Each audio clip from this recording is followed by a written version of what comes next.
Zimbabwe, who will be here in a few minutes. We feel that we should start the program. Today we have an all-day symposium on the theme African Culture in the Americas. It's a series of 5 lectures. This is the 4th lecture dealing with music and dance. This evening's lecture will be on African philosophy and religion. There will be a reception following that presentation, and I hope that you all will return at 6 p.m. tonight for our last in the last lecture in the series. We are fortunate to have on our faculty a senior faculty member who is also an accomplished musician as well as an educator. I would like to present Dr. Edna Adnett of the Humanities Division of Medgar Evers College. Dr. Adnett.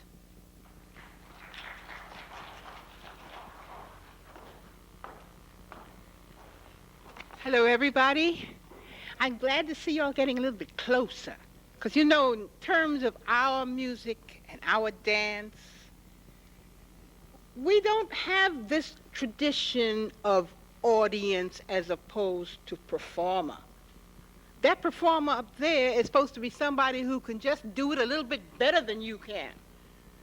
So that we expect you to participate. We expect you to be a part of it. That's why we asked you to move down. Okay, everybody. I'd like to introduce to you the first performer, first artist, and I know you've heard of him. I'll tell you a little bit about him. He's been called a one-man band pianist. He's also led very many groups. He was named a new star pianist by the Downbeat critics poll. He's a good soloist. In fact, I would say he was an excellent soloist. And he's a dynamic leader of small groups. I present to you now none other than, and let me hear it for, Randy Weston.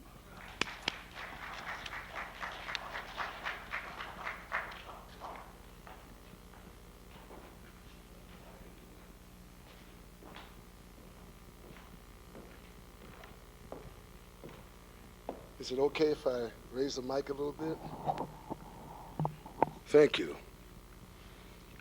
Well, my name is Randy Weston, and if I speak about Africa, I have to speak about my parents, because this is very important, and the life that I grew up in Brooklyn, New York.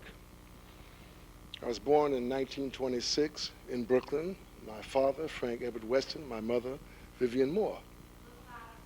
Yes, my father was born in Panama. On my father's side, I have Jamaican heritage, very strong Jamaican heritage. My mother is from Virginia, and she was born in Virginia, and I have very strong Virginia heritage. And I grew up in a very rich culture in Brooklyn, especially in my home. My dad was a fantastic chef, so he would cook all the foods of the islands of Cuba, Jamaican, Panama.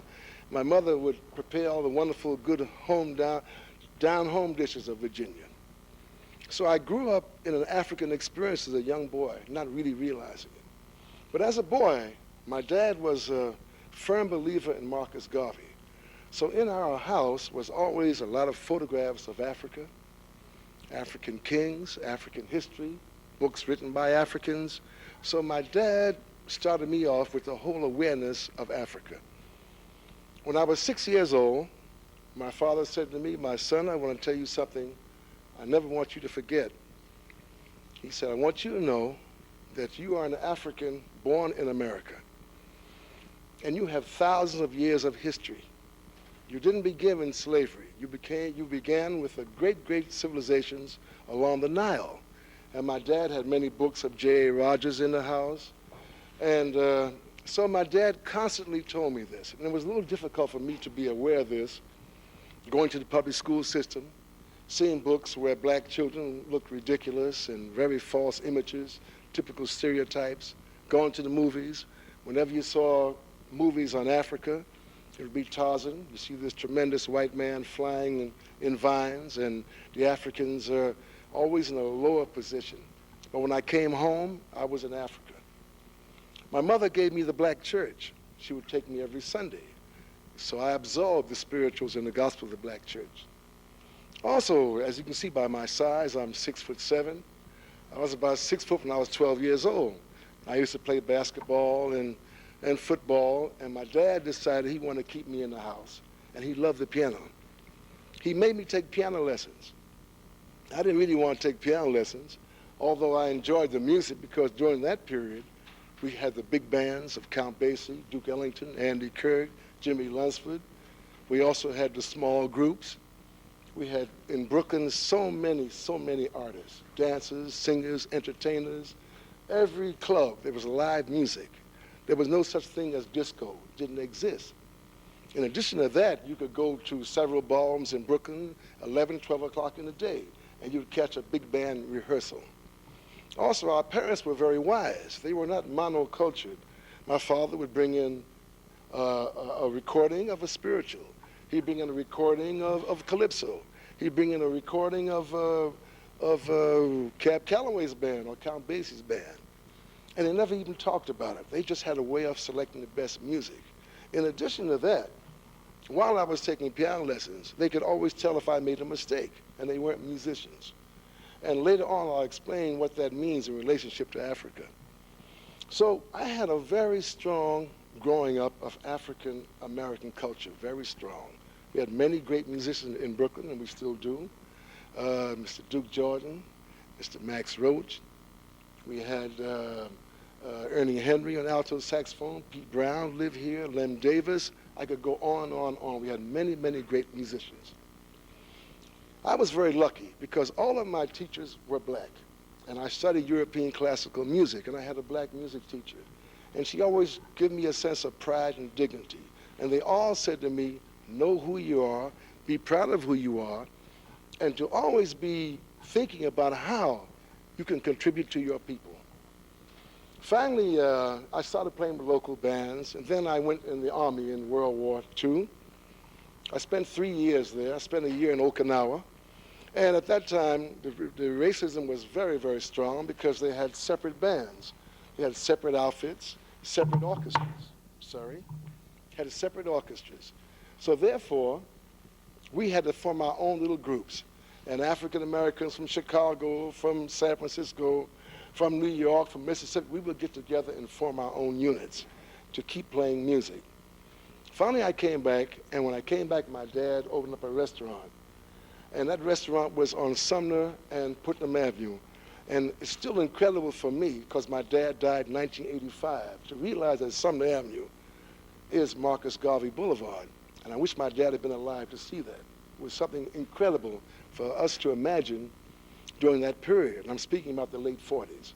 Well, my dad had this little restaurant, and all the musicians used to come by. Max Roach lived nearby. Miles Davis lived on Kingston Avenue and Herkimer Place. We had George Russell living with Max Roach. We had the Putnam Central on Putnam Avenue. Charlie Parker would be there. The Modern Jazz Quartet would be there.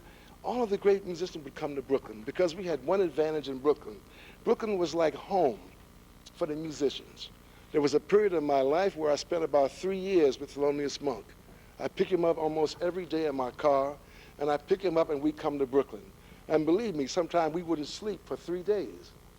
We would go around to people's houses, ringing their bells 3 or 4 o'clock in the morning, saying, hey, we want to play your piano. That's how it was, and music was so important. In addition to that, at the same time, there was no separation between the musicians and the audience. And this is truly African culture. So therefore, our audience and our critics was not the New York Times or the Daily News or the New York Post. Our critics was the black audience. And when you played well, the black audience would let you know. If you didn't, you might be in trouble. In fact, I can remember going to the amateur hour up at the Apollo Theater, scared to death with a little group, and we were absolutely frightened because we knew if we didn't get across, we would get booed and taken off. So I'm just pointing out something to you that's so important, that the audience and the musicians, there was no separation. Our mothers, our fathers, our friends were totally in tune with a total African-American experience, not what's happened today. We've become separated. This one is blues, this one is jazz, this one is pop, this one is reggae, instead of realizing it's all the same music. Because all this music comes out of African musical civilization, which is so complex and is so advanced and so traditional at the same time that we have much to learn. And in every form of music that you have today, you feel, you hear the African beat. And that's very, very important.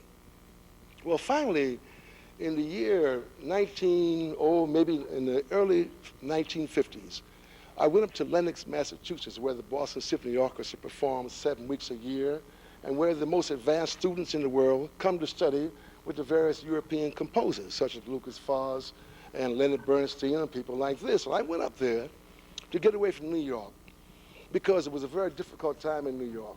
And you think the drug problem is serious now, which it is, but it first hit us in the late 40s. And I lost a lot of my playmates, and it became very difficult because nobody knew the dangers at that particular time. I went to the Berkshires, and I started playing piano at various resorts. And I was very lucky because everything comes from the Creator. Everything happens from God. I happened to be at the right place at the right time, a place called the Music Inn. And when I went there, because I heard there was some music going on there, some jazz, I met a man named Professor Marshall Stearns, and he was an English professor at Hunter. And I happened to walk in, and I heard him giving a lecture on jazz, but like any other critic that I had heard, he started off at West Africa. And he would play West African music before he got to King Oliver or before he got to Louis Armstrong. At that same resort, at various times, throughout a 10-year period, I met Langston Hughes, I met Jeffrey Holder, I met Candido, I met Babatunde Olatunji, I met Dan Burley, who played skiffle piano, was one of our great African-American journalists, and I met many, many, many people.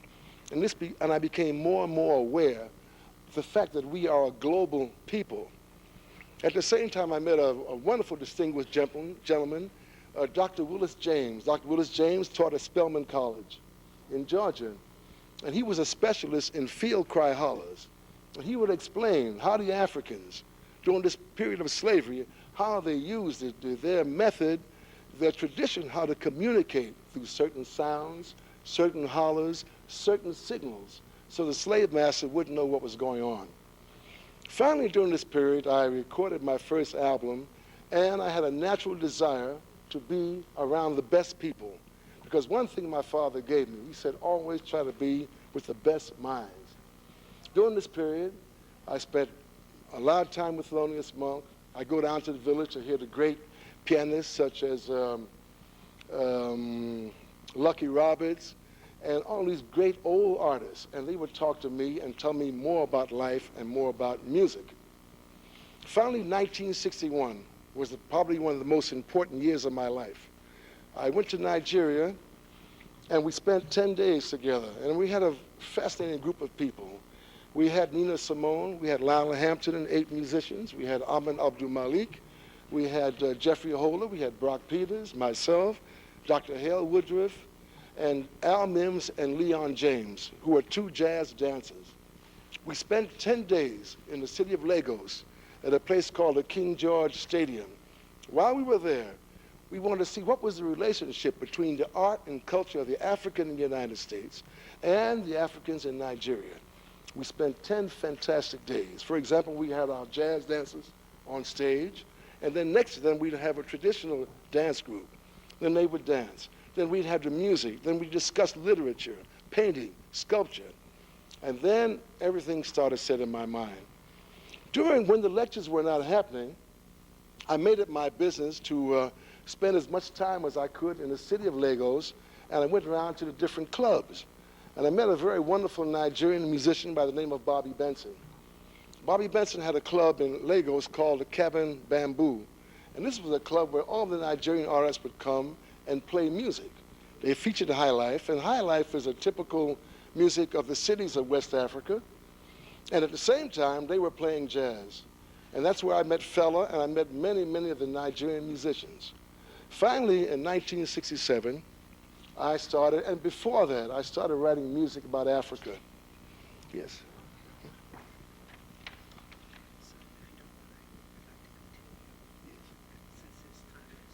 Sure.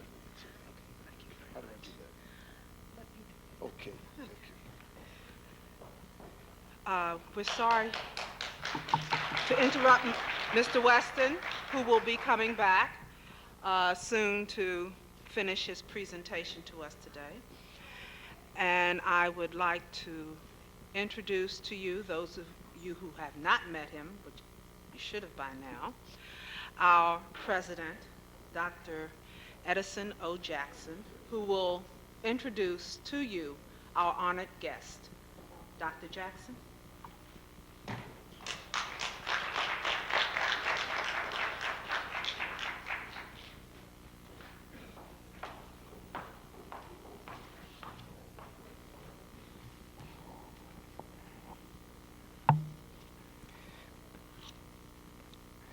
Let me thank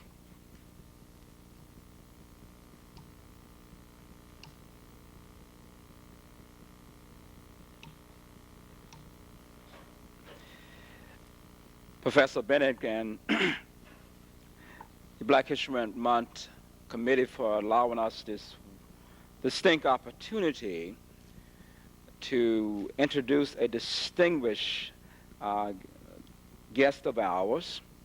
This is, again, a very wonderful opportunity for us to meet a very distinguished African, one who has distinguished himself in the field of education, in the field of service, in the field of having a real commitment to freedom.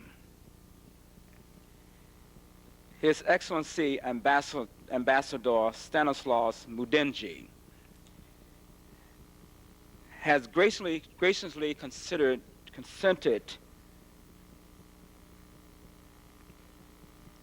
to join us today in what is the culmination of our Black History celebration.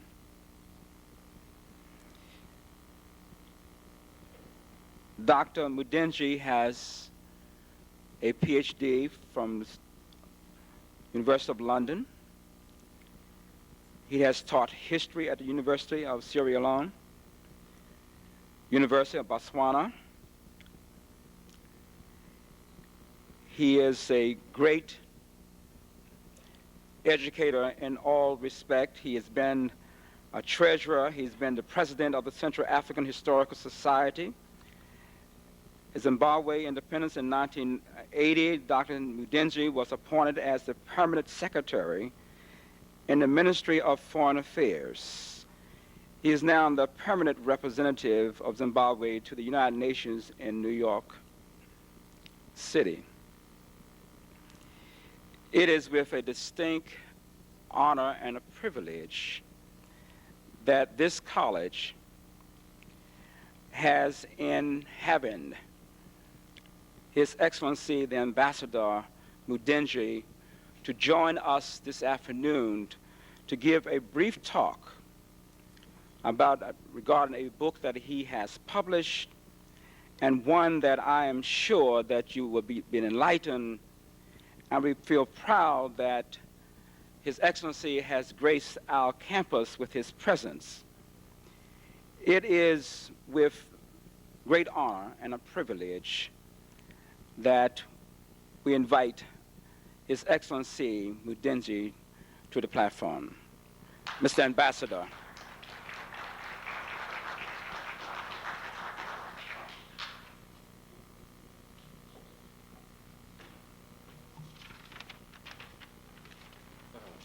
Thank you very much. I think before you go down, I would want to do, ladies and gentlemen, I would want to do a small ceremony of humbly presenting my publication, A Political History of Mutapa from 1400 to 1902 to Dr. Jackson to commemorate the visit to the college, as well as another little publication I did on Christian education at the court of Mutapa.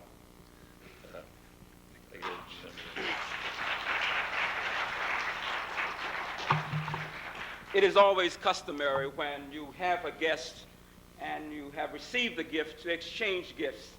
And it's with great honor and privilege that we do likewise. For the ambassador himself, okay. Aha. And we have the distinguished honor of having his wife, Mrs. Mudenge, here with us, and we would like to ask you to come forward, please. We know that behind every great man is a great woman, or beside every great man is a great woman.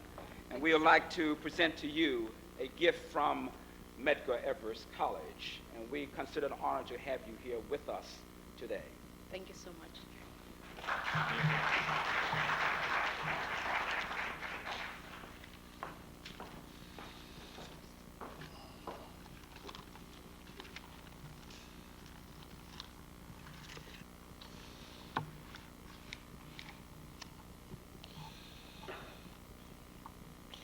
President Jackson, ladies and gentlemen,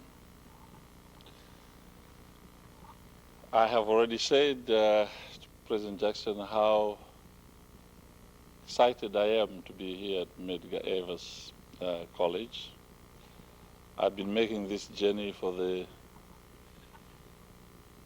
last 5 years, and I couldn't have come on a more propitious day than the last day in the calendar for Black History Month.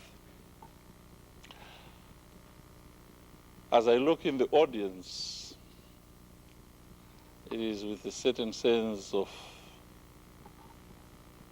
trepidation that I agree to address you on a subject of such importance.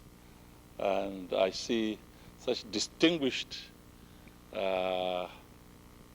scholars and participants in the struggle for Black history and Black experience.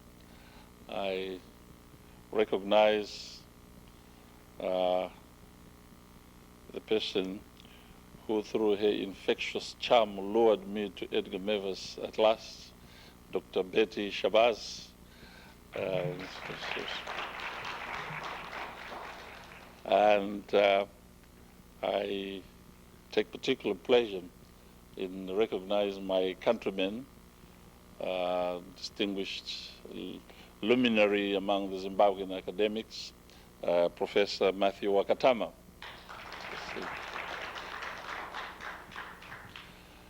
It is always for some of us who are renegade academics. It's over 10 years since I was teaching at an academic institution. The experience of that young proverbial minister of religion who on his first day in making his first sermon went into the church, and as he was about to open his mouth, he looked at the back row and saw four gentlemen sitting at the back, and one of them was Jesus of Nazareth, the other one was Moses, the other one was Isaiah, and in the middle there was the Prophet Muhammad. And you can imagine the confidence he had. This is the same confidence I have coming to talk to fellow academics after 10 years.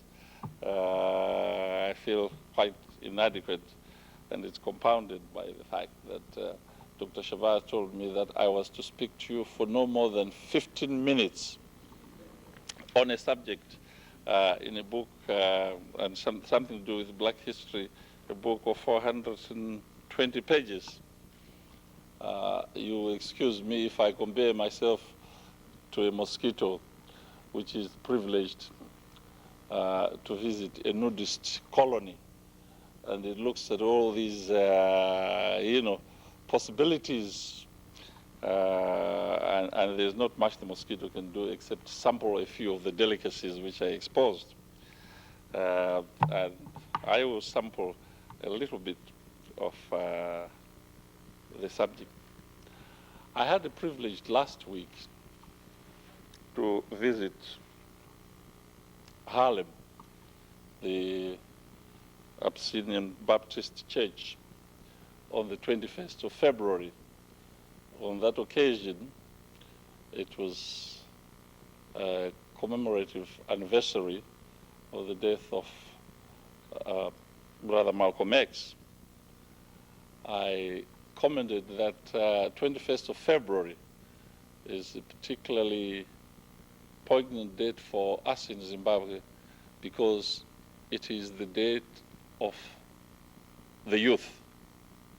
The youth movement in Zimbabwe is called the 21st of February Youth Movement. That's when we celebrate the youth in Zimbabwe.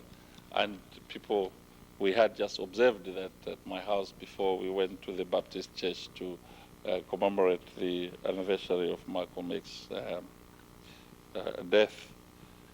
It's 21st February 1924. That's when President Robert Mugabe was born, President of Zimbabwe. So February is not only Black History Month, it is a month which is full of meaning for us in Zimbabwe. And for me in particular, it has been a particularly propitious month, not only that I have been here at Edgar Evers, but Medgar Evers, but on the 14th of February this year, I was in Lisbon, in Portugal, where I had gone to receive a prize, the Dom João de Castro Prize, from the Prime Minister of Portugal,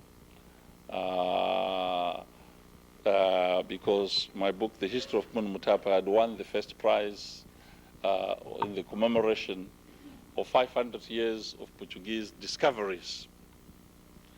So it is a great sign that I find myself coming here now. But what is the connection, the relationship between 500 of Portuguese discoveries, the history of Mutapa, and what we are about here? Is there a relationship in all this? You recall briefly that the Portuguese were the first European nation which reached India by way of sea in 1498 through the visit of Vasco da Gama.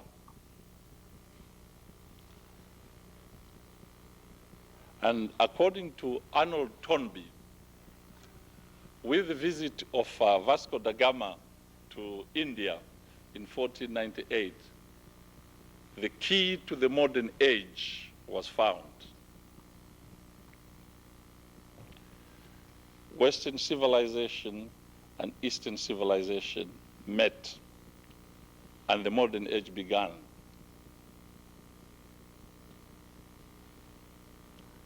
But what did we have to do with this marriage of East and West? A great deal, and this is what this book is about. The marriage between East and West was only possible because of the kingdom of Mutapa. Europe wanted spices, silks, and other wealth of the East for the European market. But Asia, India wanted nothing from Europe. At that time, there was nothing Europe could provide which Asia was interested in. What Asia and India were interested in was to be found in Africa. Gold ivory, and precious metals. And the Portuguese were able to maintain their empire in the East, to build it, and to create this marriage between East and West on the basis of the gold from the kingdom of Mutapa and the ivory from Southeast Central Africa, particularly from the Mutapa. For 500 years, the gold of Mutapa was carried to India, and so was the ivory. And there it bought spices, it bought the silks, it bought the wonderful things which the Orient produced and brought it to Europe. And what did the Mutapa and his people get in return? In exchange of making this possible, they got some beads, a few trinkets, and occasionally some silk. That's what was brought to Zimbabwe. And for 500 years, the extraction continued.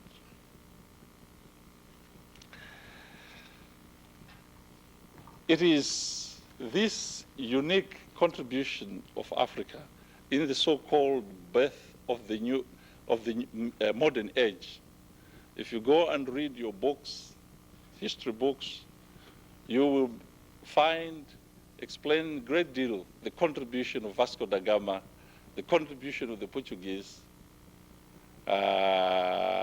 in this great enlightenment and bring about the modern. But you will be lucky to find a sentence about the Mutapa who made it all possible.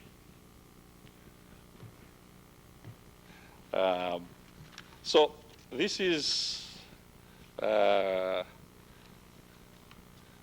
why we feel that a study of the kingdom of Mutapa is more than of parochial interest to Zimbabweans.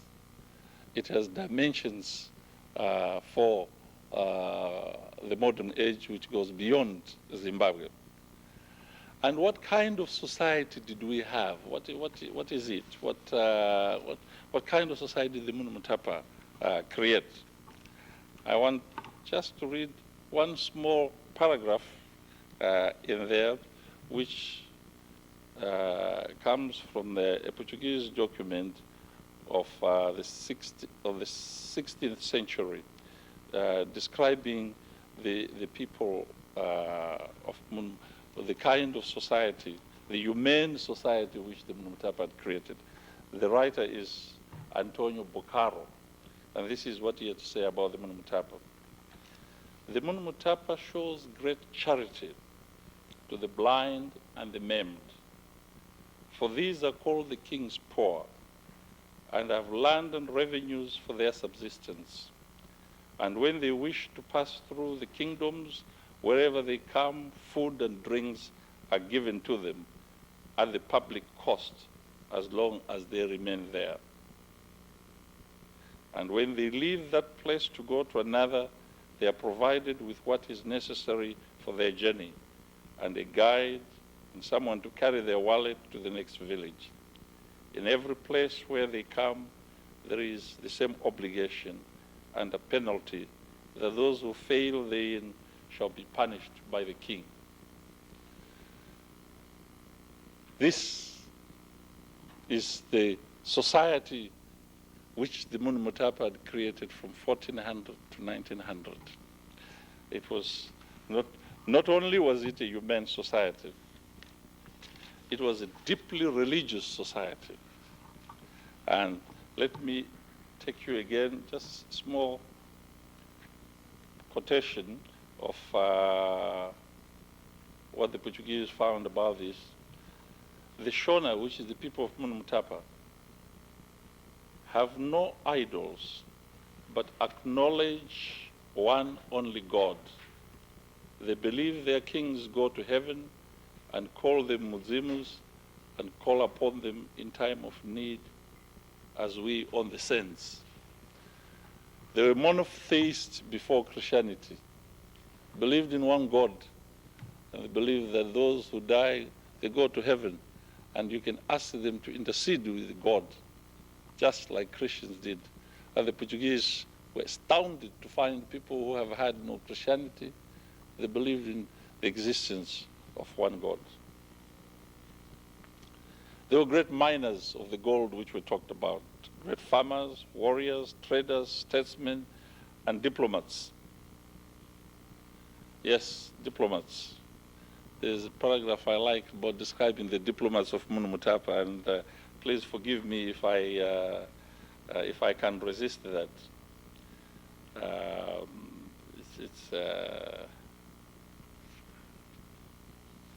This is describing a Portuguese embassy, which usually would have about 200 people.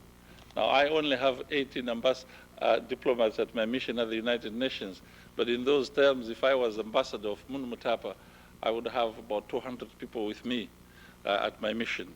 And this is arriving at a Portuguese settlement, the embassy of Mutapa.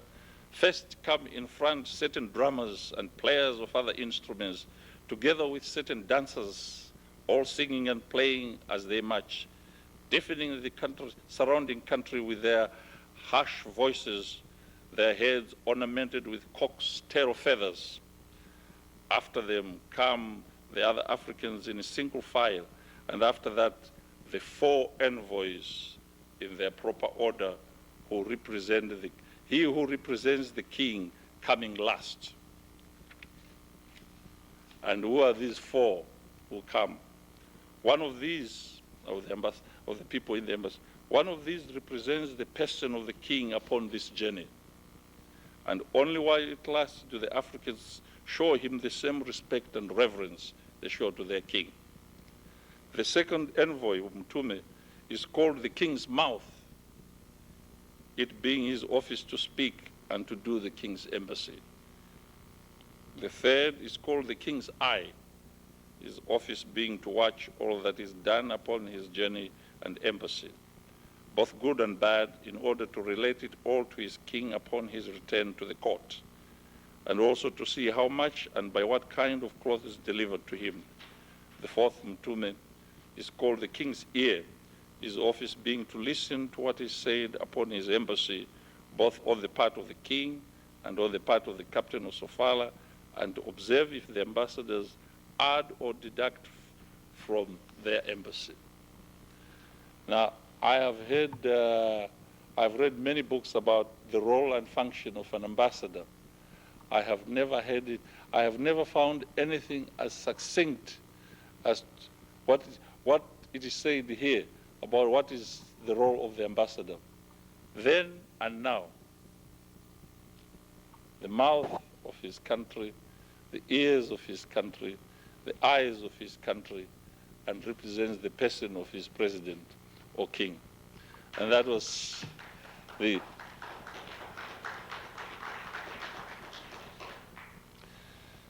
these were the days of the Mutapa. Yes, not only were there, but there were also men and women of fashion and taste in clothes. And I think when you think that this document I'm reading you now, it shall be the last, comes from 1648. It's written by Father Antonio Gomes, Portuguese. I think we have seen Tarzan and Jane for too long. I think let's hear them described as they were seen at the time. Gomes writes, the people dress in various ways.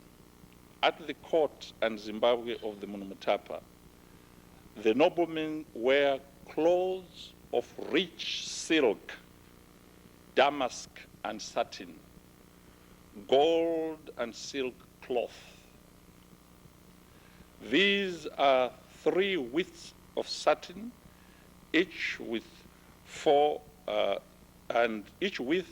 corvados, which is 2.6 meters, each sewn to the neck, sometimes with a gold lace in between, trimmed on 2 sides like a carpet, with a gold and silk fringe, sewn in place with a 2 fingers wide ribbon, woven with gold roses on silk, a very well-made thing manufactured by the Africans themselves. These clothes are worn from the waist down, the right side trailing along the floor, and the left just down to the knee. Others dress in cotton cloth with colored stripes, black being their favorite color. Of all the women, the Shona women are the ones who dress best, the cloth coming down to one palm above the feet. That part of the leg showing is covered with bright copper bands. At some other places where they do not have so much cloth, the men wear skins, one in front, one at the back, and the women dress in very short cloth. And those who do not have one wear a piece of threshed bark that becomes cinnamon colored and is as soft as cloth and woven by nature as if it were by cloth. In other places, the men wear their skins and the women a little net made of colored beads and nothing else. Elephant hunters and their wives dress in the stomachs of animals they kill.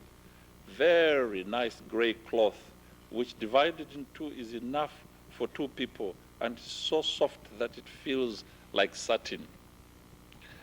Now this is 1648, and this is the reality, what the Portuguese saw. And the many quotations you find in the book, I spent almost a chapter trying to see the dressing, the making the hair, the dreadnoughts, and how they were made traditionally, and why, and things like that. You will find that yourself. Now,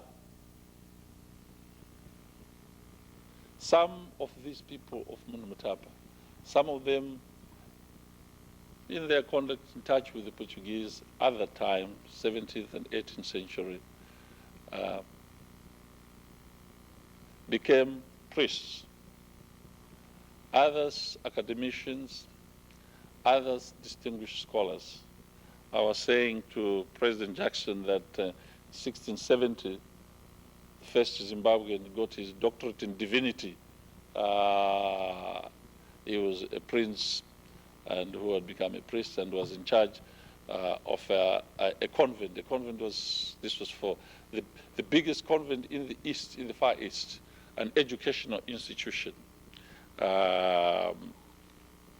And one of them, Prince Constantino, who traveled not only to China and various parts, but on his way to Lisbon, he came to Brazil in 1720, and he became sick and died and is buried today in the cathedral in Bahia.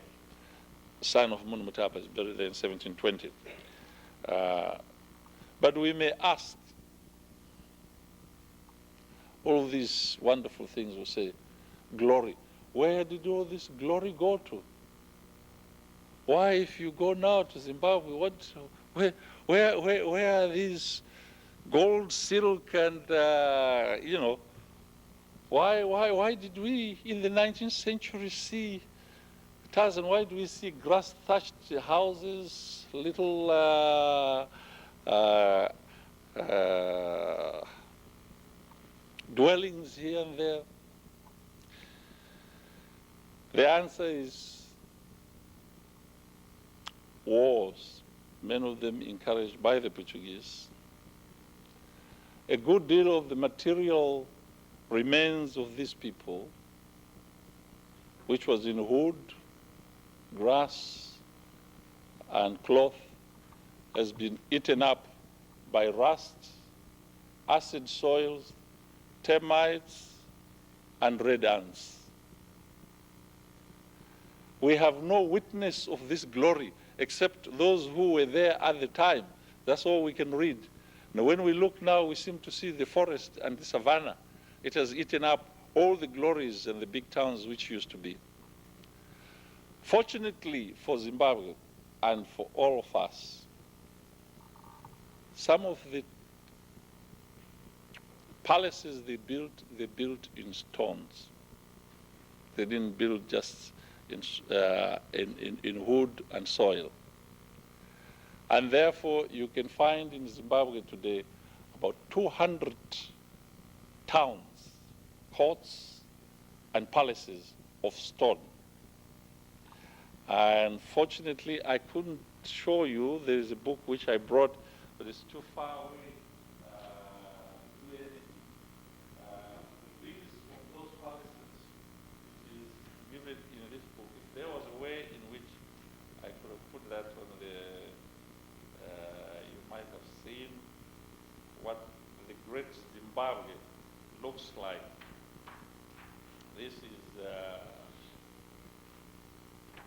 This is a town with royal courts and palaces. It is estimated that 18,000 people lived there. It's still there. You can see it. It's in stone, huge stones. It is outside. This is a picture of part of the Zimbabwe ruins. Outside Egypt, south of the Sahara, that is the biggest stone structure in the whole of Africa, coming from before the 19th century, the Great Zimbabwe. At places, the walls are 23 feet thick. They're high as this building, and they are still intact. Some of them were built from the 11th century up to the 14th, and some were then built in the 17th and 18th century. That is a living witness which speaks of the glories of those years. The Great Zimbabwe, I would say,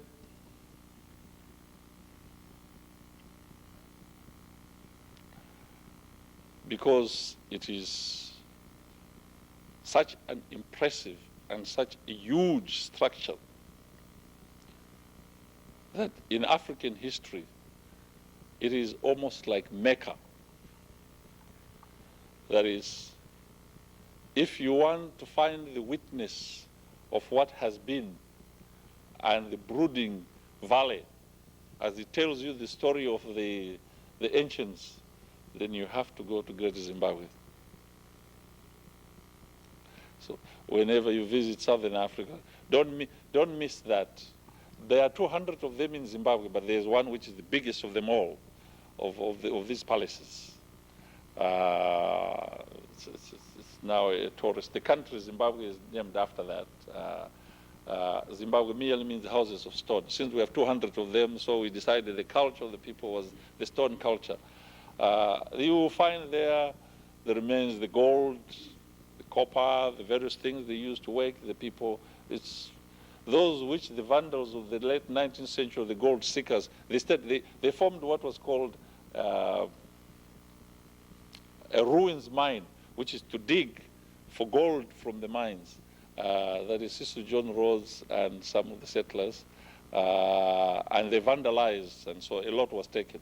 But still some things have remained, and they're in the archives, in the museum there. But why?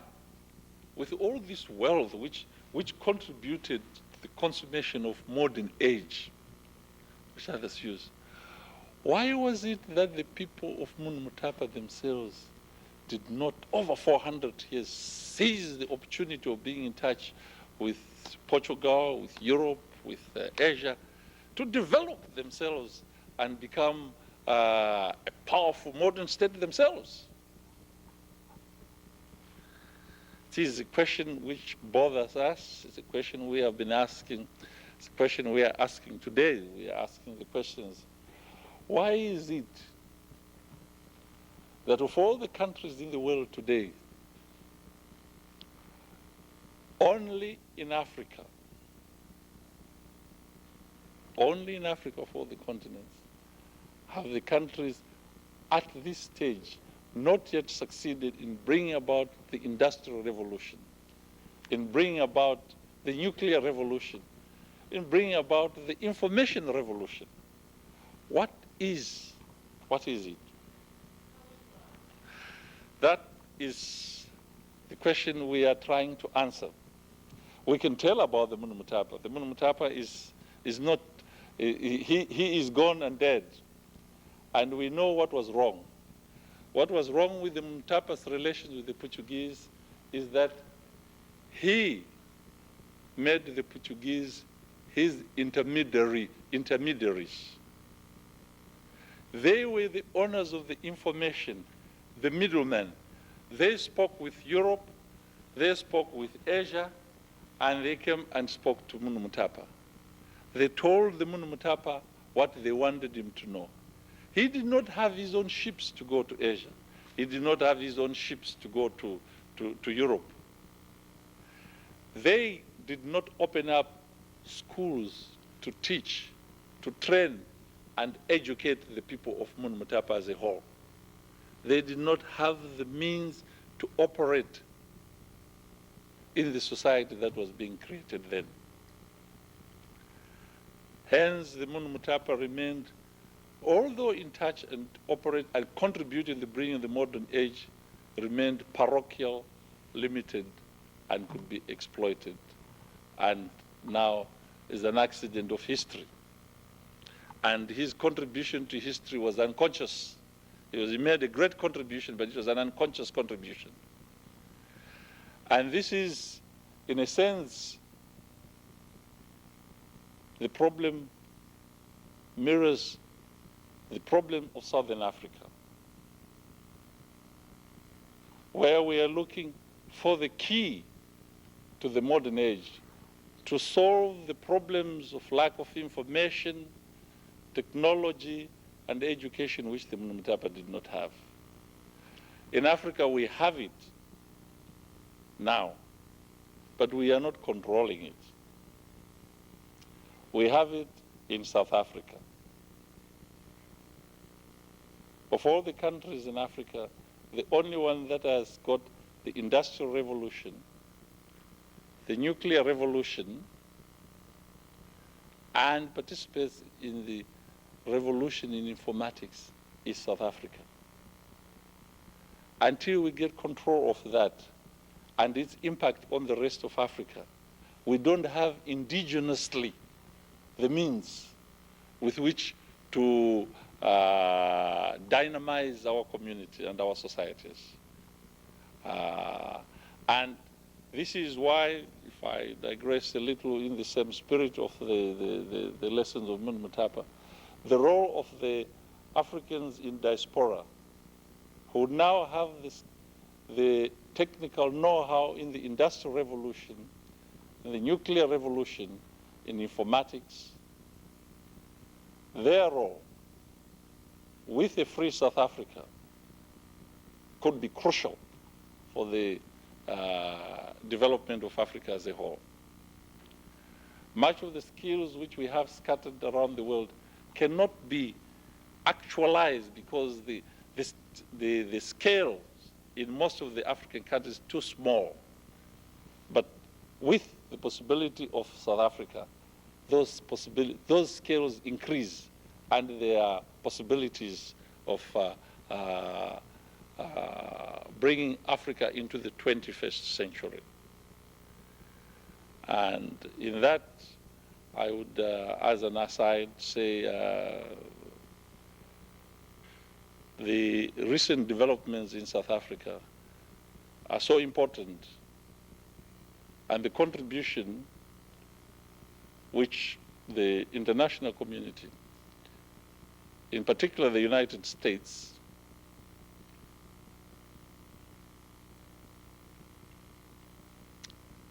through the concern which the Afro-American community showed on the question of sanctions, the contribution they have made, why things have been possible to move in South Africa, is directly related to the contribution the African-American community made. And it is so important that, first of all, they become conscious of that they're aware of that they are proud of the contribution they have made, and that they insist that these sanctions must continue so long as there is no change in South Africa. Nobody wants Europe, England, and the others. They can remove sanctions. It doesn't matter politically in Europe. you see. Margaret Thatcher can do what she wants. She'll be prime minister the next day. It does not touch her politically. But because of the concern that was shown in 1986 in the elections here, because you matter, because you made that contribution, the White House has to think before they remove the sanctions. But you have to be conscious that you made that contribution. And we certainly know about that in Africa, in Southern Africa, about that contribution. And we are every day hoping, and we don't know how to tell you, don't give up. You have found a key of making a difference in the area. And so long as you keep holding on to that key, together we'll move this thing. And we won't be another Mutapa who has become extinct and now wins first prizes from the Portuguese who exploited him. I thank you.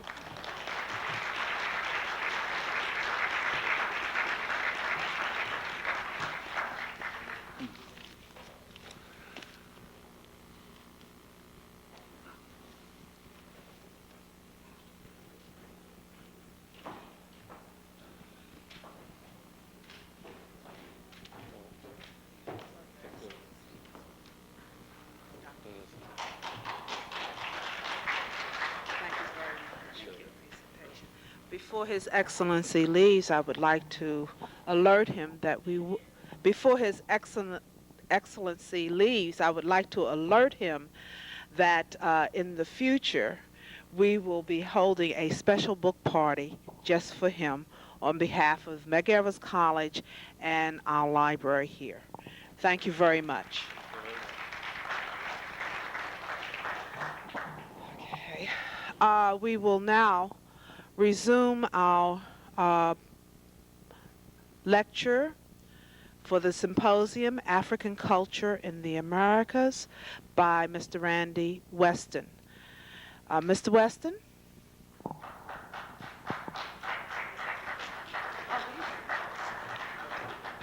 He's very laid back.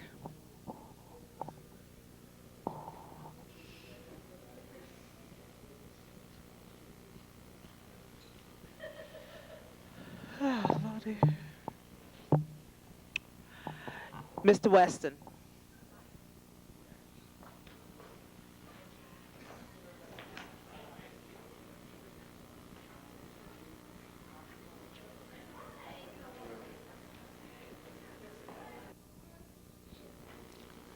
Thank you very much. I have to remember where I was.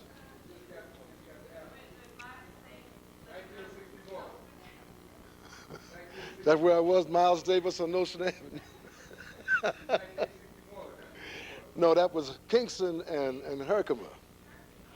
Yeah, I was talking about 1961 and that wonderful trip to Nigeria, my first time to go to Africa. And one thing stands out in my mind.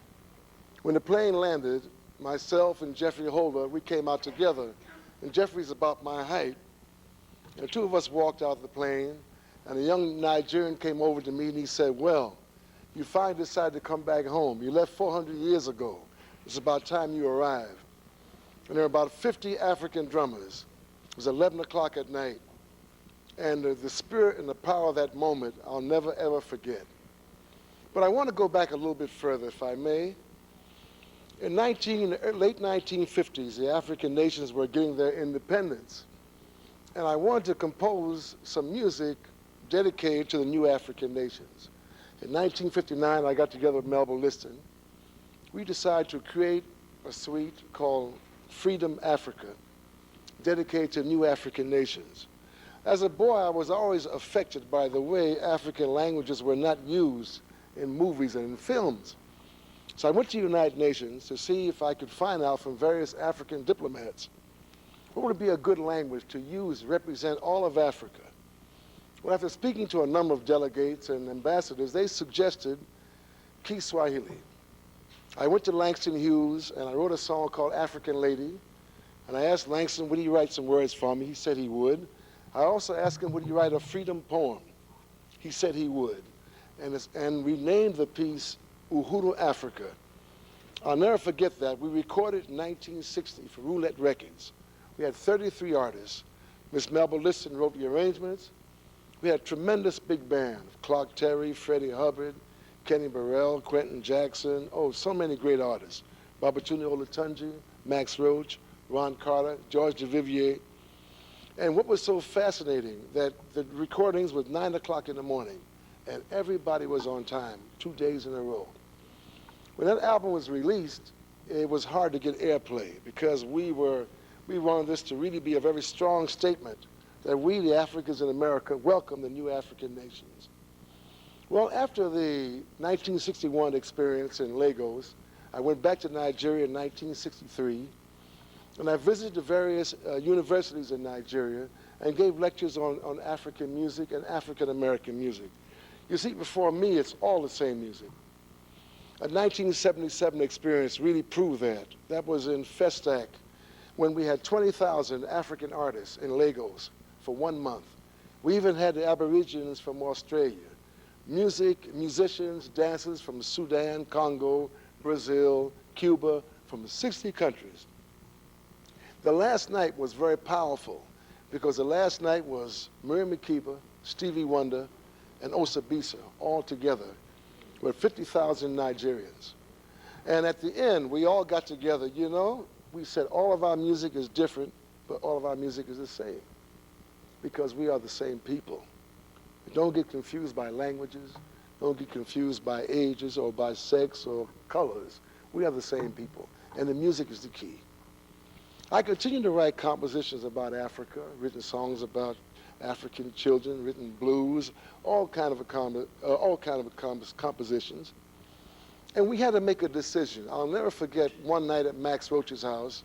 There was Charlie Parker, George Russell, Max Roach, and myself. And everybody was discussing this word jazz. Nobody agreed that this should be the word to describe our music because it had no real meaning. And it certainly didn't give any dignity to our ancestors who created this music. So for a number of years, I was trying to decide what could I call my music. I talked to Mr. Duke Ellington, the master. I said, Duke, is your music jazz? He said, no. He said, my music is Duke Ellington's music and the music of my musicians. Finally, I realized that I think I'd call my music African rhythms because my music contained the elements of the blues, the spirituals, the gospel, the bossa nova, the calypso, all kind of music. But the common denominator is the African beat. Because if the music don't swing, it don't mean a thing. That's what Mr. Ellington said, right? Don't mean a thing, they ain't got that swing. So I guess I got more and more involved with Africa, attending a lot of seminars. We were the first ones to do the history of jazz. 1958, we toured a number of universities and schools. First with Dr. Marshall Stearns, several occasions with Langston Hughes. And then finally, in the early 1960s, we were the first ones to take the history of jazz into the elementary school system. I went to the Board of Education personally with some very fantastic documents. And if you didn't love the music that they call jazz, which we call African American classical music, you were a traitor.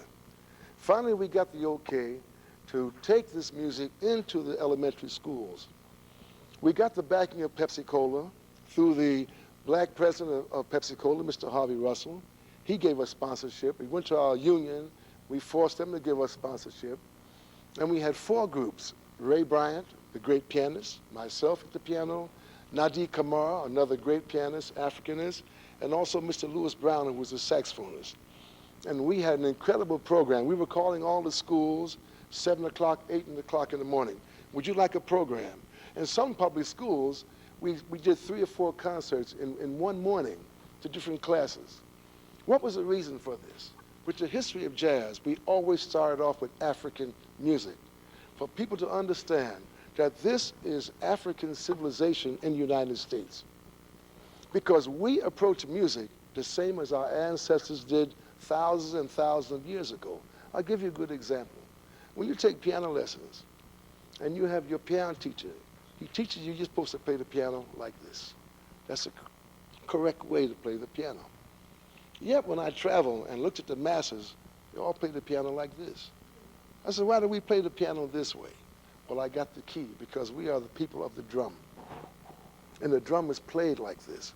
And we approach life, when we approach music, anything that we do, we approach it as an African people, although sometimes we don't realize it. But you can see it in the dance, the way we talk, the way we express ourselves, the way we walk, the way we greet each other. It's all rhythm and sound. So finally, 1967, I was chosen to do a State Department tour of 14 countries in Africa. And I was delighted because for the first time, I could take my own band and play in Africa the music that I had written about Africa for years. But the real proof was to play the music on the continent. I had a great band. I had Ray Copeland on trumpet and flugelhorn. I had Clifford Jordan on tenor saxophone and flute. I had Ed Blackwell. He played the drums. I had the great Chief Bey. He played the African traditional drum. And I had Bill Wood on bass. And I had my son Azadine, who was 15 years old, to travel with us. The very first concert took place in Dakar in Senegal. And from that point on, we were a tremendous success. And I think there were several reasons for this. Number one, when I go to Africa as a student of music. I'm very humble. I listen and I watch. Number two, that wherever we played, even though some of the people might have understood some of the jazz phrases, we always had the African traditional drum underneath, so they could always relate to the drum. The third thing is that when I play it for African people, wherever I go, I say, this is your music. After it crossed the Atlantic, came in contact with other cultures, we Africanized those other cultures, and we're bringing your music back to you. You may not understand it right away, but this is your music after it took the trip. Well, we were a tremendous success. Now, during the 60s, things started getting very strange. We started getting a lot of very, very sad music. And you see, we grew up with such a rich tradition. And I want to tell you something about the music that we call jazz, which I call African American classical music. This is the most advanced music of the 20th century. Every person in the world is taking, you can hear some of jazz in pop, you can hear some of it in all kinds of foreign music. But this is the most advanced music. It's technically difficult. It's emotion. You have to give a lot of emotion. You have to have a lot of respect for your ancestors because we're still trying to figure out what Duke Ellington was doing in 1927 when he had a band called the Jungle Band. I spoke to Duke. Duke said his music came out of the voices and the expressions of African people. So this music is our great contribution to the world. And believe me, I travel all the time. And people love America, and people have such a great appreciation for jazz. But what does it do? When I used to go hear Thelonious Monk, or when I used to go hear Charlie Parker, Coleman Hawkins, do you know who would be in the audience? Engineers, doctors, lawyers, teachers, everybody, because the music stretches your imagination. The music makes you think of things that you never thought of doing, unlike any other music. And this is the difference. And that's why when you find a good jazz man, he can play any kind of music. But this music, you have to really stretch your imagination. And many, many artists, including Muhammad Ali, and I'll give you a good example. When Muhammad Ali fought George Foreman in Zaire, in Africa, during the time he was training, during his rest in between rounds, he had the great percussionist, Mr. Big Black, who performed for me many years, play African rhythms for him while he was training. The great Sugar Ray Robinson listened to jazz music all the time. That's how he trained. Because this music is a music of the future African and also the past African. Because in our music, we try to bring out the best of our traditions, and at the same time, through the music, saying that we can stretch further, we can think further, we can create further, and we can build further as a people. So that's why it's so important for all of our young people to embrace this music, because this music is your music. Because as I said in the beginning, there was no separation between the musicians and the audience. I used to hear shoe shine boys be shining your shoes when I was a kid, whistling a Charlie Parker solo note for note without a mistake. And when I went to Africa, I discovered that's where it came from. Because in Africa, there's no separation between artists and the people. In fact, in some African societies, there's no such word as musician. There's no such word as music, because everybody participates in music. Everybody can sing, everybody can dance, and music is deeper than just going to a concert. There's music for every single activity. I met a wonderful man. You see, what I do in life, and I guess it happened from the time I was small, I try to go around and listen and to see what other people have to say. And I met a wonderful man from the Sudan, and his name was Mahi Ismail. And I asked Mahi Ismail, I said, Mahi, please tell me why I'm so in love with Africa, why I'm so in love with African music. He told me a very beautiful story, which I'd like to share with you. He said, Randy, be assured, Africa is not the geographical area that it occupies. Africa is not the people that lives there. Africa is not the birds and the trees and the elephants and the giraffes and the rhinoceros. Africa is not the mountains. Africa is not the lakes. Africa is not the sea. Africa is the spirits of our ancestors. This is truly Africa. And when the spirits of our ancestors, when they choose you, you become deeply in love with Africa and everything that's African. That's what happened to me, you see. So it's something very spiritual and very deep. So going back to this, what happened in the 60s, all of a sudden we got this canned music, electronic music, and we started to get away from our culture. Part of it happened during the Second World War, because African people, we love to dance to music. But what happened during the Second World War, things were so difficult, there was a 20% tax put on places of dance. And that's how we became separated from the dance and the music. Because in the older days, at the Savoy Ballroom, every time Duke Ellington would come in town, or Count Basie, or Chick Webb, they would be the best dancers there. So when they would create new music, the dancers would create a new dance to go with the music. But when we lost our ballrooms and our places of dance, that's when the dance and the jazz became separated. And somebody put the word out, you can't dance to jazz. That's ridiculous, because it's all the same music. It's all the same music. But this particular music maybe makes you stretch your imagination a little bit more than the other music. So I decided I wanted to live in Africa. I didn't want to deal with this rock thing, and there wasn't much work for us, and the piano became outdated. Everything was becoming electronic, and I decided I wanted to live in Africa. At the end of the tour, and we had covered West Africa and North Africa, the last country was Morocco. And in Morocco, our last concert was in Rabat, and I still hadn't decided which country I wanted to live in. Finally, we came back to New York, still not decided. Finally, I got some letters saying that the Moroccan people have gone completely crazy about our music, and they want us to come back. I went back to Morocco in 1968, and I'm still there in spirit, and I lived there over 10 years.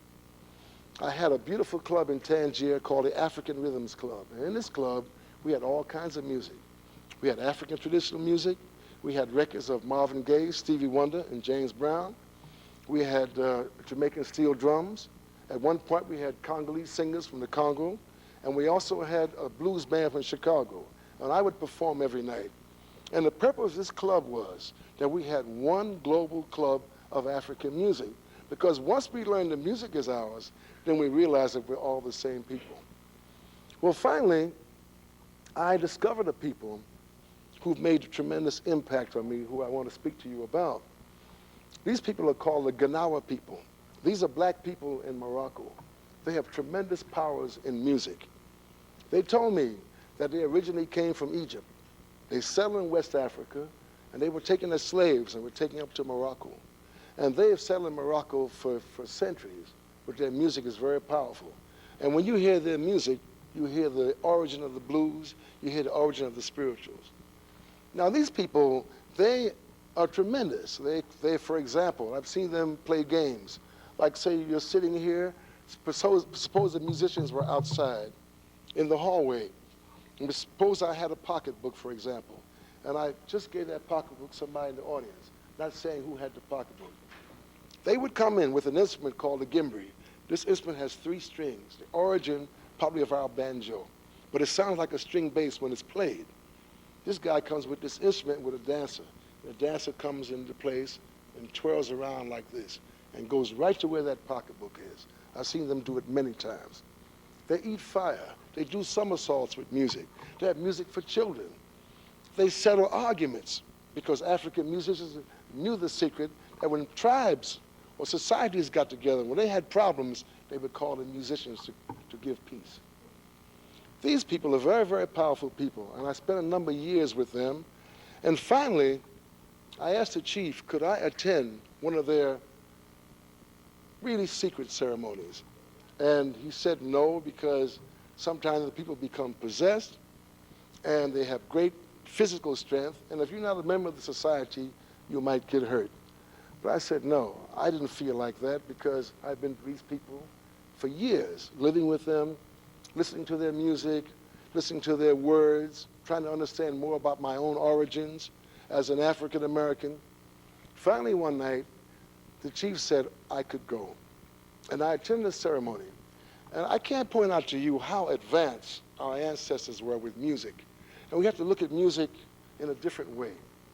The term is used Afrocentric today, but simply this. They knew how to take music, to take rhythms, to speak, to communicate through language by playing drums. That's very advanced. In addition to that, they have the power to call certain spirits. Well, they have, in their tradition, when people want to get cleaned, when they want to get really clean, clean their spirit, clean their soul, they attend certain ceremonies of these musicians. And they dress in certain colors, depending upon what spirit possesses them. Well, I stayed in this house for about 6 hours, from about midnight to about 6 o'clock in the morning. I never had a more powerful experience in music in my life. It's like hearing the most powerful music of the black church that you could imagine, with the most powerful blues that you could imagine, with the most powerful jazz that you can imagine, and put it all together. And this is what you hear all at the same time. It'll make you realize that we come from a very, very, very advanced musical tradition as a people. And that's why we're able to create jazz and blues and reggae and bossa nova and samba throughout the world. It just didn't happen by accident. It came from very, very deep involvement as music, as therapy, music to contact the creator, music for children, music for funerals. Every single activity there's music for in African music. And that is so advanced. And we have to get back to that. Finally, I heard and saw the color blue. Now, I've always loved blue, and ironically, my two favorite pianists and composers, Mr. Ellington and Mr. Monk, they always used to wear blue. And when we say blue, we think about the blues. And what more of a universal music do we have on the planet than the blues? That's the only music where you can have a direct communication.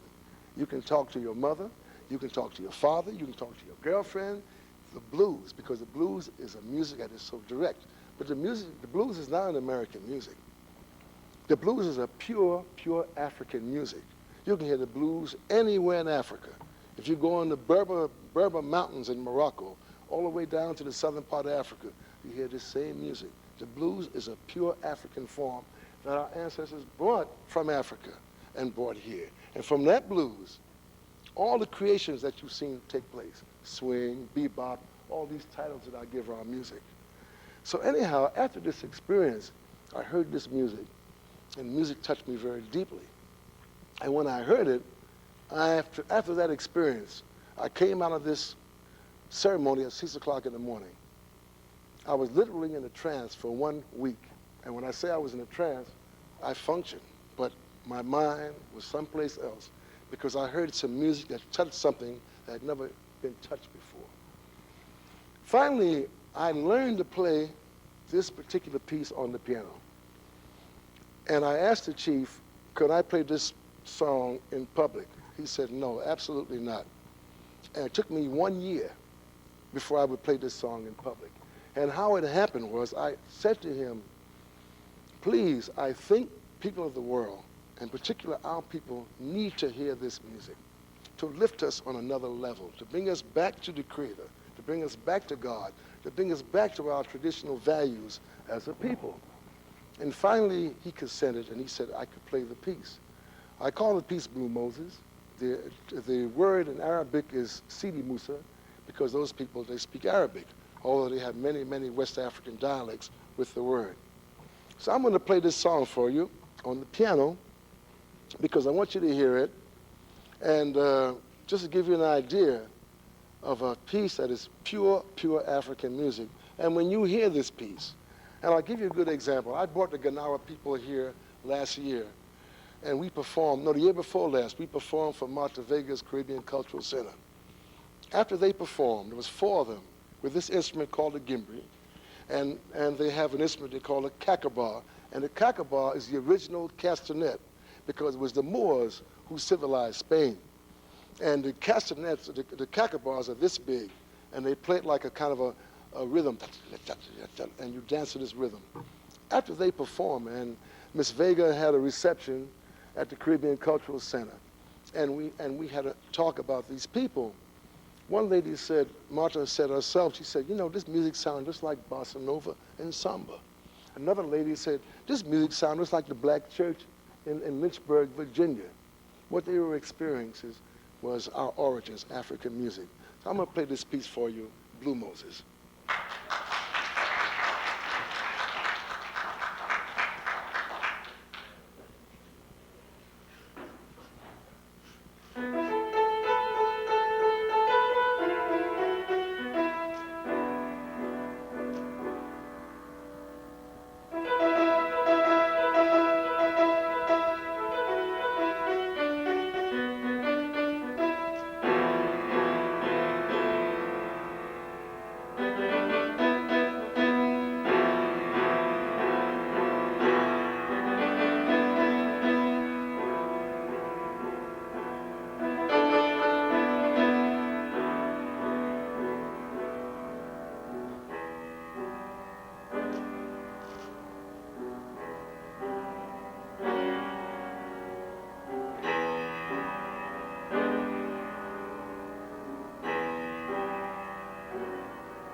Thank you. Well, the Ganawa people have done a lot for me.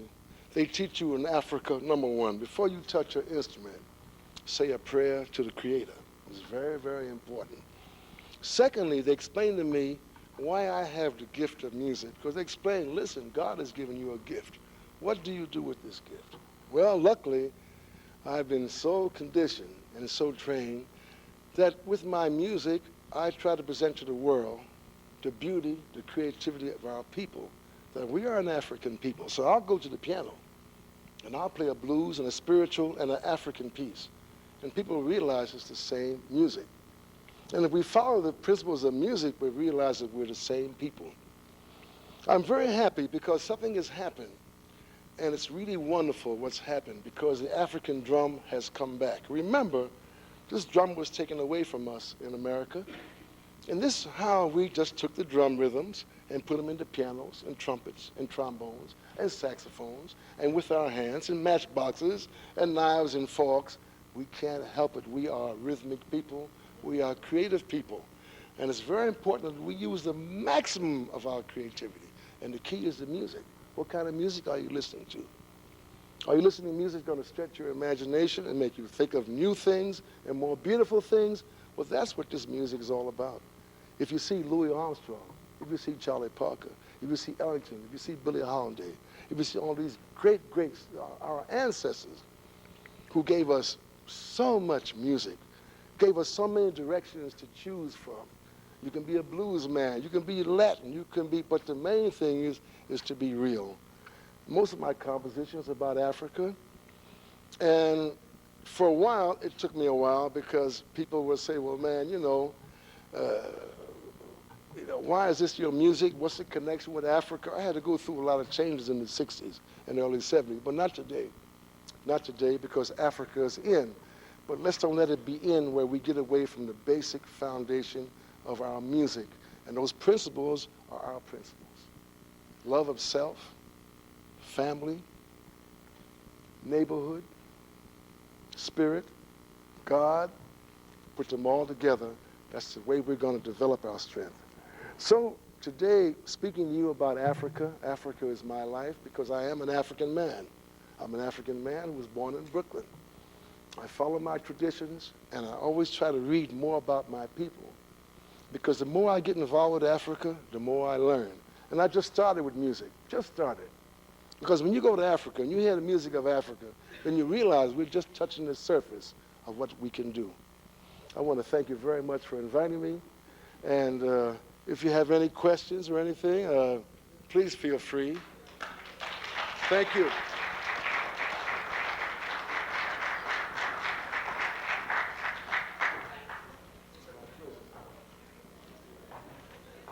Before Mr. Weston leaves the stage, are there any questions from the audience? Yes. Yes.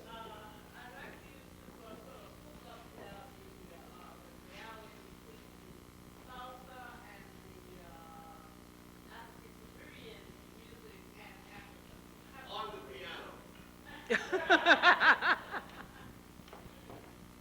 Well, let's forget about location. Just I'd like to look at the planet Earth, okay? We are truly Earth people, and we're the first people of the planet Earth. Therefore, there were certain foundations laid down for us, coming out of ancient Egypt, like the dear ambassador explained about Zimbabwe. From all these ancient cultures came music. Well, we haven't found about those music yet. I mean, we're just touching the surface of the music that took place in those great kingdoms and great civilizations. So therefore, the connection is this. Wherever you find African people, we make music of what is available to us, you see.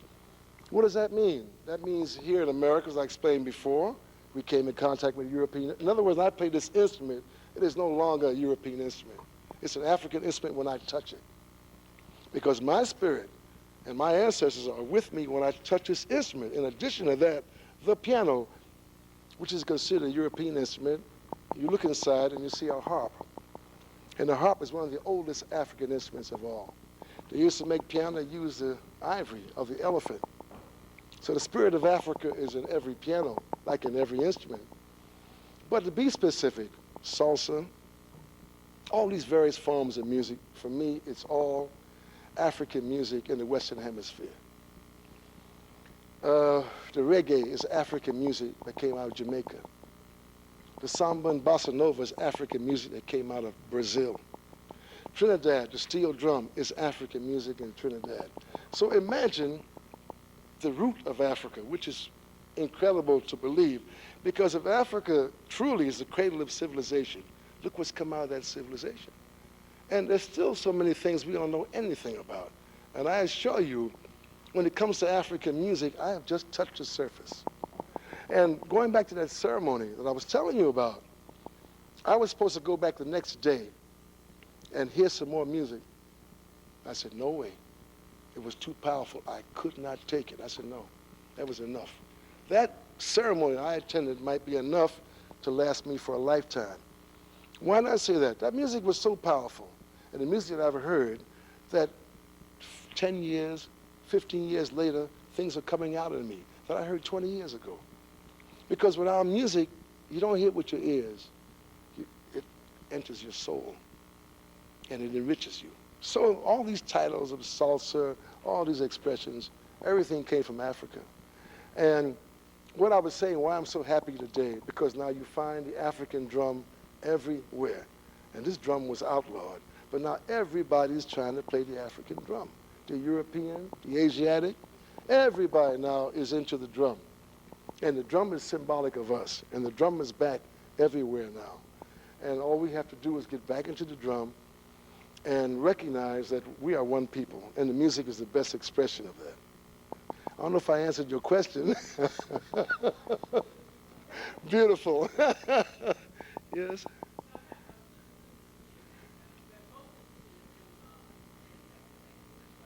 Just a beat. When you feel that rhythm, Mother Africa.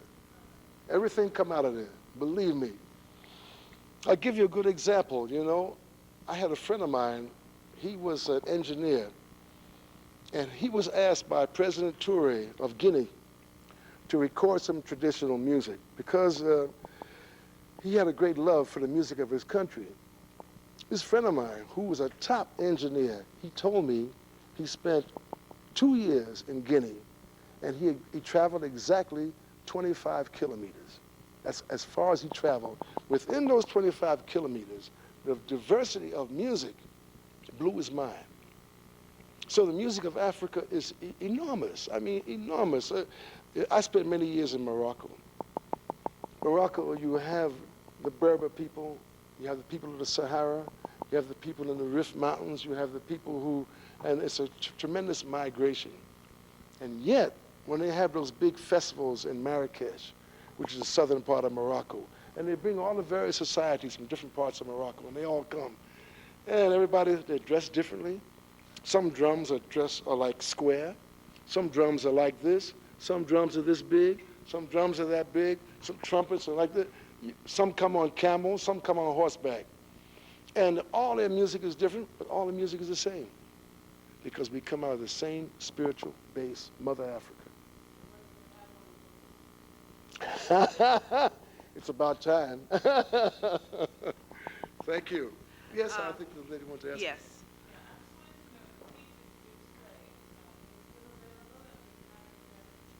Well, I think the best version of this, you see, I did a version in 1972 with a big band with Freddie Hubbard and Grover Washington and Billy Cobham. But I would suggest if you can find David Murray's album, just the two of us, just piano and saxophone, and that's more into the spirit of the piece. It's on, the label is called Black Saint. Black Saint. And it's David Murray's date, but it's just piano and saxophone, but he really captures the spirit of Blue Moses. Yes. Thank you. Thank you again. Thank you, Dr. Bennett. Thank you. Now, ladies and gentlemen, we have one more portion.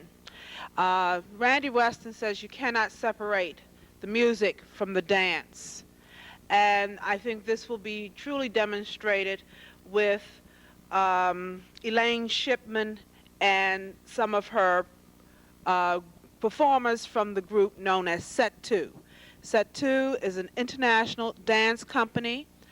Elaine Shipman is the co-founder and artistic director.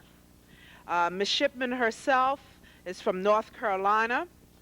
She has had her modern dance training in New York City with Martha Graham, Merce Cunningham, Pearl Primus, and others.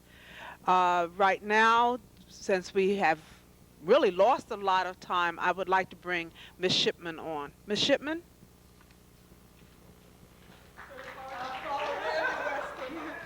Excuse my bare feet.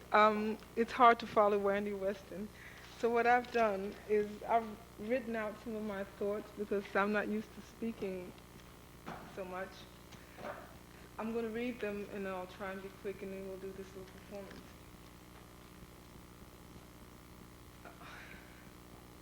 There will always be human problems, but I feel that at this point in world history, as African American people, we should not be having problems uniquely because we are people of African descent. Can you hear me? Solving problems of how we can more surely coexist should be a welcome challenge to modern mankind, as well as acknowledgments of each other's qualities without being threatened one group by another. In situations concerning peoples of African descent, I have noticed and experienced a resistance to this kind of natural acknowledging of goodness in many endeavors in our lives. It is a very saddening and unfortunate recognition. This day at Medgar Evers College is necessary and I'm grateful to be included. I really am. Artistic experience and creative production in any form, like Mr. Weston's in particular, are, I believe, sincerely vital to human growth. They're life elements as our food and water for advanced life on this earth. We in the Americas wouldn't have the kind of music, dance, literature, film, theater, and media that is expressive out here today in today's culture if we had not inherited the products of creative imagination and experiment with new ideas of our African ancestors who were brought here as slaves, and in spite of and because of their struggles, they survived and did wonderful things. I feel a real strength within myself to think that they are my ancestors, from Africa to North Carolina where I was born. As a modern dance choreographer, I am continually struggling, not only with survival, how to live and pay rent, but with forms, ideas, trying to stay in touch with things, with my feelings, with opening up to ideas of other people, studying, observing movement in dance and in life in general. As a woman of color, the work that I do, which is not always or often narrative or easy to understand, is, however, from my own background. I am equally grateful to my North Carolina heritage and my New York upbringing, with early impressions and interactions with worldwide people. I've seen Mr. Weston, and he made a great impression on me when I first started hearing music in New York.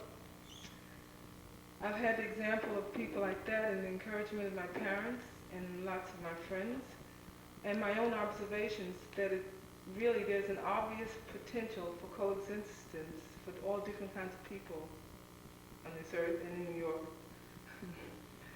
This afternoon's performance will be a brief kind of event of a work that I call Thunderstorm. I made it up on a boat when I was a student going on my junior year abroad to France. It will have a cast that includes a young composer named, his name is Matt Shipp, he's a pianist, an actor, dancer, choreographer, and teacher, Lawrence Rawlins, dancer choreography, Julie Astrick, who is on the staff here at Medgar Evers College. She teaches in theater dance here, and she's sort of a guest with our company. There's also a film decor by an artist named Kay Hines, because I was very interested in doing dance films, and still am. Our dance company, which has always worked with other kinds of media, and it's basically an international kind of company, was founded by myself, Harry Shepard, who's not here today, and Kay Hines, a filmmaker. We did it soon after college days when we were about your age, and it's called Situ, S-I-T-U, in situations. Before we dance, I'd like to make the following historic acknowledgments of people who affected my life personally in a special African American sense, or cultures. The Yoruba culture from Nigeria, with its mythological contributions to the dance theater presentations I saw as a child.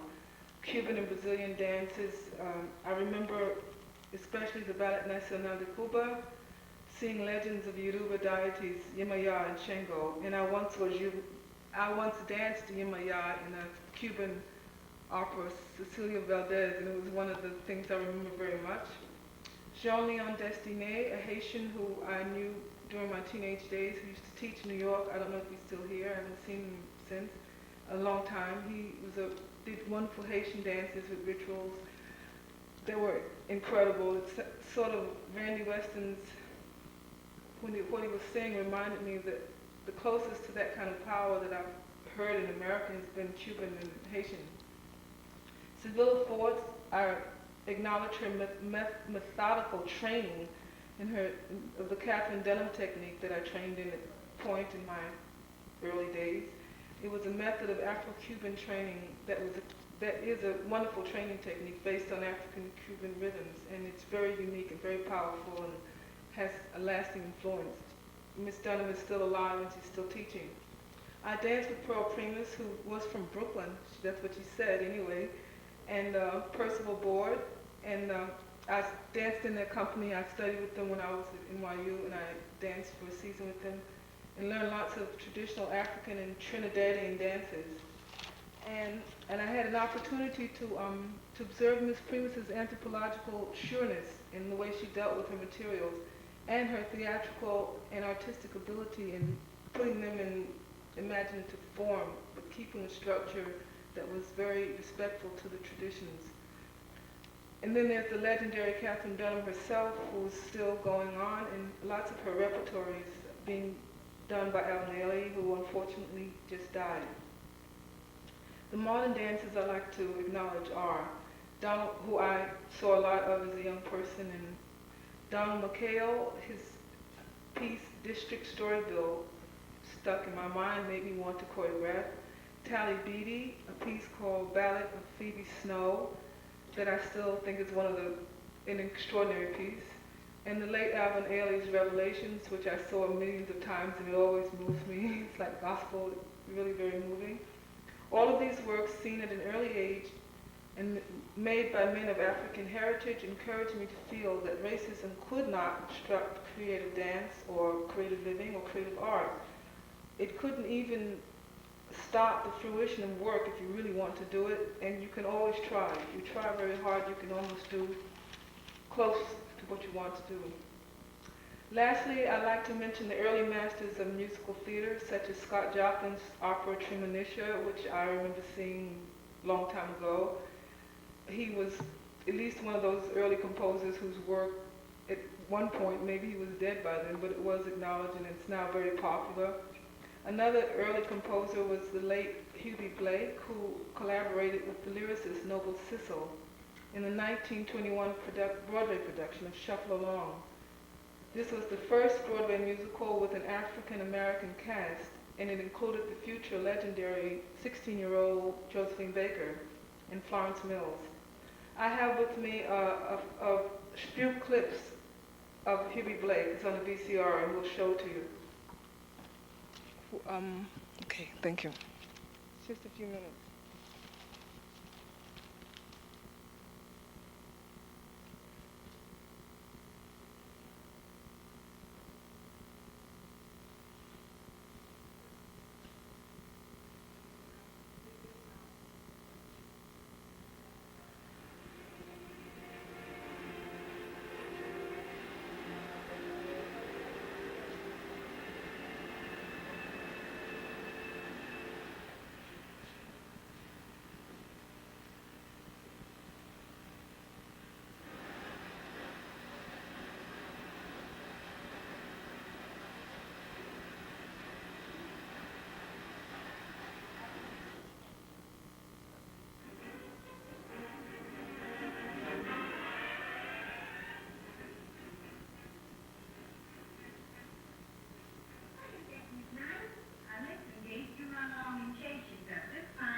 considered now like Broadway work and that kind of thing.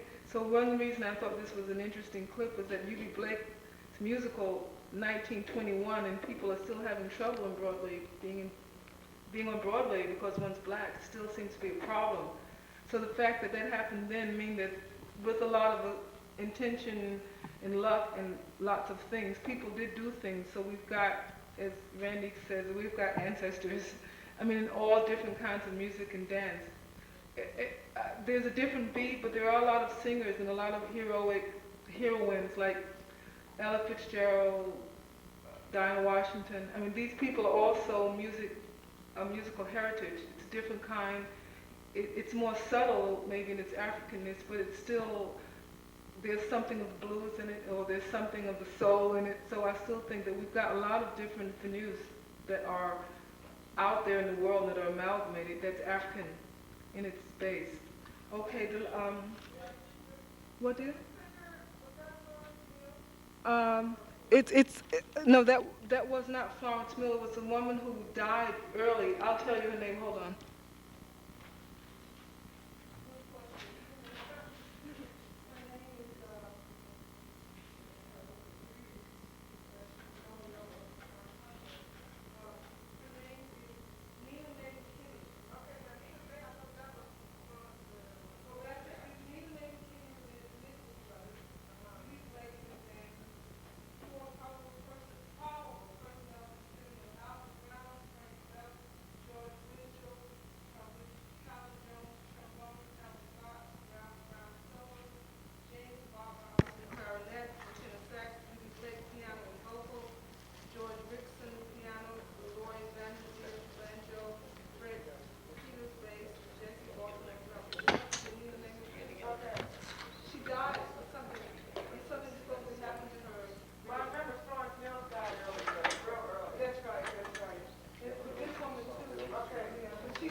That I have, we often do very experimental work, and the projects are very different from each other. Thunderstorm is the work we're going to show you in a few minutes. It was my first project that I did after school. But I'd like to first show you a battery of very quick slides from another dance. This dance is called Ruin with a question mark. It was done in 1988. Because my work is experimental and sometimes not accessible, I think it's best that I show you a little bit of something else we've done. Okay? Could I show slides? You got to bring the screen down. Oh, no, we can do it on the wall. Dim the light. Dim the light.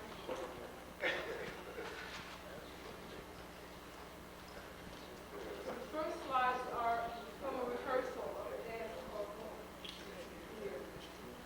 Just show them on the wall here.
Thank you.